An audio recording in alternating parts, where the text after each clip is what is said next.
Hello guys, magandang araw! Ako'y napaibig na naman maglomi. Ay pagkatapos nga magsimba, kami diretsyo na dini sa lumian.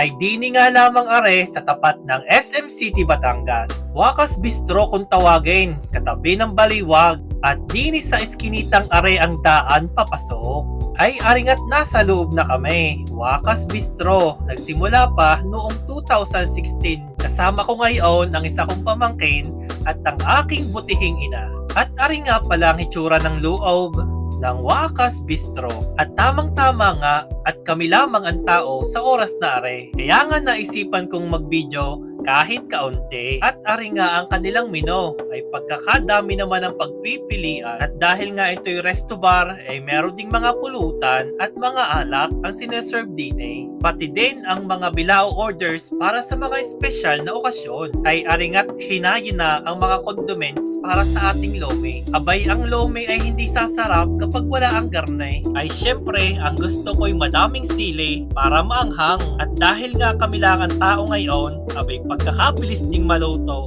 Bukod nga sa lome ay nag-order din kami ng gisado saka sisig. Ay kako'y bibidyohan ko nga muna. At alam kong ang mga kasama ko'y excited na kumain. Ay aring at matitimusa na ang pinagmamalaking lome ng Wakas Bistro. Are, ang tawag din ay rebusado. Ay tikman nga natin kung malutong. First bite, ala ay kasarap na re. Ay shot, tara na ho kumain at kami saluhan ninyo. Kapag garning ako'y gutom na gutom at ako'y hindi pa nagtatanghalian, mapapadami na naman ng aking kain. At matetesting ko din nga ang maglolang are kung mauubos ang aming inorder. Ay sa dami ng kanilang serving ay titingnan kung kanilang mauubos. At aring sisig na may mayonnaise naman ang aking titirahin. At matitimusan kung ano ang lasa na re. First bite, ala ay kasarap na re. Ay ayos din naman ang kanilang sisig.